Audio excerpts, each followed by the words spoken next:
Hello, Guys, welcome Back to another episode. of Mills. podcast. Club. Did you know students who eat school breakfast have shown to achieve 17.5% higher scores on standardized math tests and attend 1.5 more days of school per year? Today we'll be taking a deeper dive into school lunches and be talking to students who work in the cafeteria and our food and nutrition teacher, Miss Holes. Let's just start off with, how do you guys feel about the meals provided here at Mills? I think that the school lunches here are absolutely exquisite. There's so much cultural variety in each meal, and I think that the school serves options for everyone. The other day I actually had a coconut chicken curry. And that my one was taste buds good. just Yeah, the exploded. curry. It That was one was actually good. absolutely delicious. And sometimes when I'm not feeling like I want a big meal, I'll just get one of the fruit salads, and those are pretty filling as well. I agree. I feel like fruit salad is always a safe choice.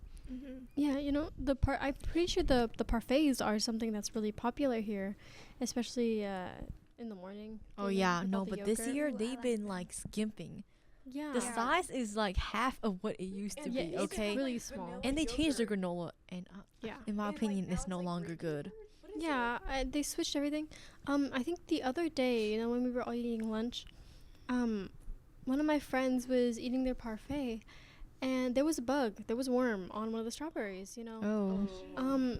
If she hadn't actually looked at the strawberry for a second, she was about to mix that bug into her Greek yogurt. I stopped eating the parfaits after that. Aside from the creepy worm, I think the school lunches are not bad. They get the job done. We eat and then they don't taste that bad. So Yeah, I agree. I feel like they're like hit or miss. Some things you kind of stick with, like those are good, so those are your go-to. So yeah, in terms of taste, they're all right. Yeah. Yeah. I agree, but we also gotta keep in mind that the school cafeteria, they have a budget for the food, and also they don't earn any profit from the students for our lunches. That's We just true. get it for free, so we have to be grateful for the fact that we even get free school food, because there's schools out there that they charge kids for school lunches, and it's even worse than here, if you can believe it. So That's very true. Yeah, I agree. I know at Reardon, I think. Reardon or Reardon?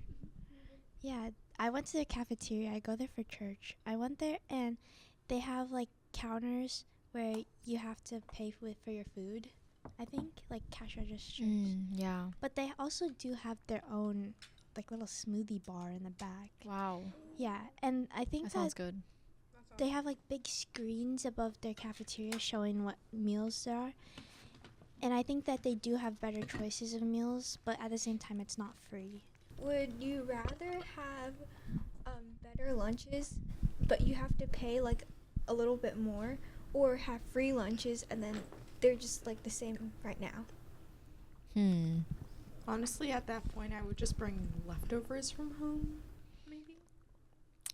Yeah, I think I'm okay with how it is now.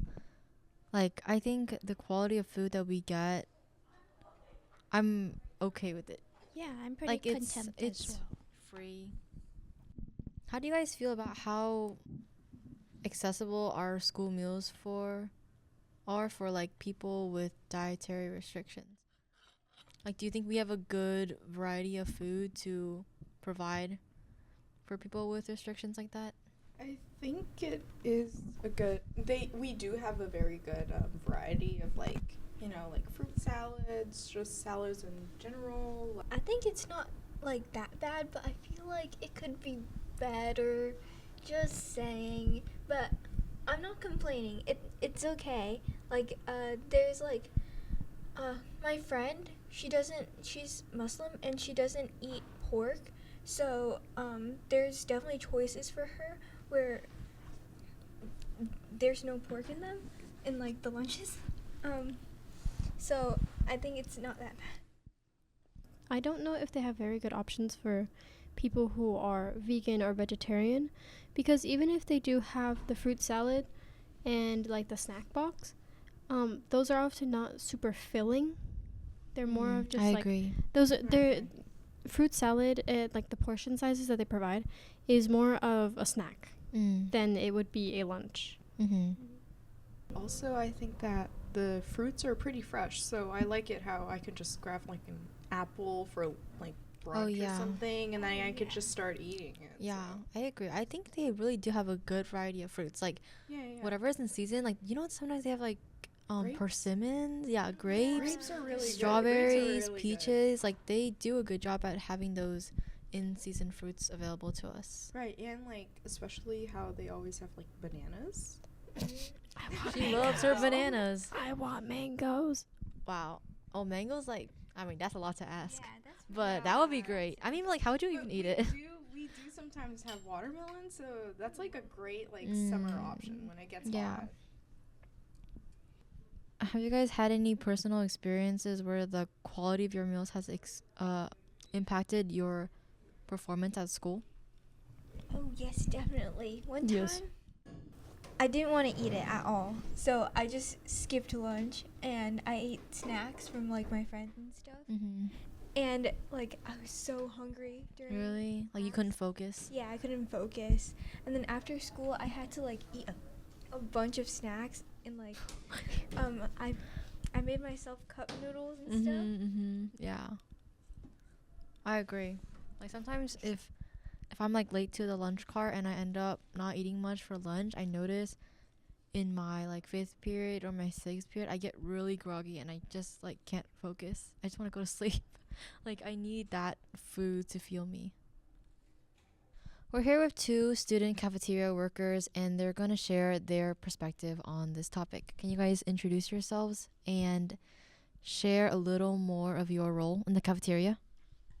So I work in the morning, and then some of the tasks that we do is that usually we like make boats, and we also place down the containers for when they place their food. And sometimes we also do small other things like glaze the scones, and we also pack the bagels in the morning with the cranberries. Sometimes we do also help make the food, but that's very like occasionally if we don't have like enough people working in the morning. So usually we have 2 people wrapping the bagels, and then one person is like making the trays and boats for like scones and pancakes and like other microwavable foods, and then one person is doing the main entree of the day, which is made from scratch. Okay, nice. And then from your experiences working in the school cafeteria, how do you guys feel that the meals sufficiently provide nutrition for students at meals? I think they provide like a decent amount of food, like especially because this is like free school lunch, like I said before. I think like if you get like a dish from like the cart or something, and then like you also get a fruit or like something on the side, then it's like pretty filling. Adding on to that, I do think the ingredients that we use are also pretty fresh, because we do have a refrigerator that has is full of a bunch of things like celery and like ingredients and stuff like that. And usually like when I open them, they're like freshly new. Like a lot of the ingredients we use are like freshly new from the trucks that come, I think like maybe like around like maybe like over every 2 weeks or something like that, because usually when I get dropped I like see them, and usually our boss is like managing like like she's like helping the delivery workers and like checking off like everything. So I would say the nutrients that come from the ingredients we have are pretty good. Okay, and then as a student, have you guys noticed how insufficient meals have affected performances of you or your classmates? I see a lot of people skip lunch or get like a really small lunch from the school lunch carts because they can't get to the cart in time before like everybody else takes the food. And like obviously that will make you like more tired and like fatigued during like your afternoon classes? I personally don't get lunch from like the school carts, but I do have friends that do. And usually like when we're like in class or something, like in an afternoon class, I can hear them talk about how hungry they are, or like sometimes you can like hear like their stomach growling, during class if they didn't get enough food, which obviously is going to impact them when they're learning in class because they're not going to be able to focus enough during the lectures. And for classes like math and things like that, where you actually have to put a bunch of focus into and things like that, it can be very detrimental to your learning. Now for some more professional insight, let's talk to Ms. Hulse, our Mills Foods and Nutrition teacher. Hi, Miss Holes. Could you introduce yourself? Hi, yes, my name is Ms. Hulse. I'm a second year teacher at Mills, and I teach culinary arts and foods and nutrition. So the podcast we're doing is about school lunch. Do you think school lunches provide sufficient nutrition for students to function at their best during the day? Yeah, it's a good question and a very pertinent topic. So, first of all, school lunches technically do provide adequate nutrition. So, they are based around national nutrition guidelines. So, they are required to, adhere to those guidelines and provide adequate amounts of micronutrients and macronutrients, energy, right, number of calories and everything. So, by that definition, they do. Now, I think the bigger decision that students have to make is whether or not they eat it, whether or not they eat each component, because if they don't, then technically they're not getting adequate nutrition. Now, the other caveat to that is that a few months ago, they actually got rid of the old dietary guidelines. So now they have new ones. So you guys might notice in the coming months, coming years, that your school lunches change a little bit. I doubt they would change drastically, but since those guidelines do shift every 10-ish years, you might see some items going in and out of your school lunches. Do you know what actually changed, like specifically? Let's see. I believe that most of the changes were kind of surrounding whole foods. So it's a much larger emphasis on whole foods, de-emphasis on processed foods. I think more of an emphasis on proteins and fats versus carbohydrates. That's just off the top of my head. Now you would have to do some research into it if you were really interested in it. Again, I don't know how long it actually takes for those changes to go into effect in schools. It could be that it takes years for those changes to actually impact what you guys are seeing on your plates. But technically, because school lunches have to adhere to those guidelines, you probably will see changes at some point. Why is it important for students to have access to nutritious meals throughout the day? So everything that happens in your brain and functioning in your body is dependent on nutrition. All of the energy that we get in our bodies that helps us, think and problem solve and talk to our friends and do our homework and move our bodies throughout the day is based on our nutrition and based on the food that we take into our mouths, right, from our food. So it's very critical, and I think a lot more critical than a lot of high schoolers probably think, to get adequate nutrition. And a lot of times what I see with my students is that they really heavily rely on things like energy drinks and coffee to get energy throughout the day, and a lot of them probably aren't eating enough. Actually, teenagers are growing and their bodies are changing, and they need a lot of calories to make those things happen. And I think that a lot of students just probably aren't eating enough, or aren't eating enough high quality nutritious foods. They're probably eating, too many processed foods that don't give them the fuel they really need.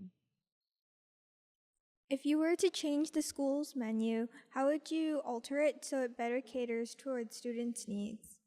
Another good question. So I think that with food, one of the most challenging things is providing food that tastes good enough that students actually want to eat it, which is hard. I'm not going to sit here and say that I could do a better job running a cafeteria. I don't think that I could. It's a hard job, and it's hard to cook food in large amounts that is satisfying to everybody.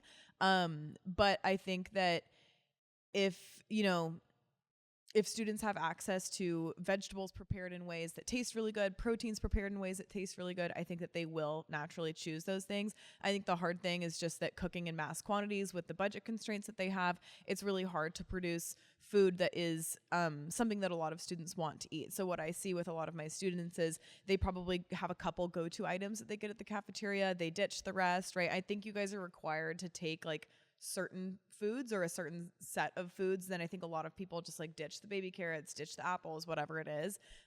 So it really, a lot of it does come down to choice. I think that also a lot of students could benefit from like getting the hot lunch, but supplementing, bringing some foods from home, you know, some snack foods, apples and peanut butter, carrots and hummus, things like that, that they, you know will give them some fuel throughout the day, but then also eating some hot lunch as well if they're not able to bring their own full lunch. Have you ever actually tried the food, and what were your opinions on it? I have not. I have not ventured into the cafeteria. Well, actually, I went one time last year for La Fiesta, which was after school. I don't know. Are there teachers in the cafeteria? I just always go to the staff lounge for lunch. But I am super open to trying the food. If anybody wants to bring me some, I will eat it and give my review. I think those are all the questions. Awesome. So thank you for participating in our podcast, and we're really grateful that you got to share your opinions with us and some more knowledge. Awesome. Thanks, you guys. You guys are doing great work. I appreciate it. Thank you for listening to our final podcast this year. Smash that like button and subscribe for more. Make sure to check out our other banger podcasts. Look out for further podcasts next year.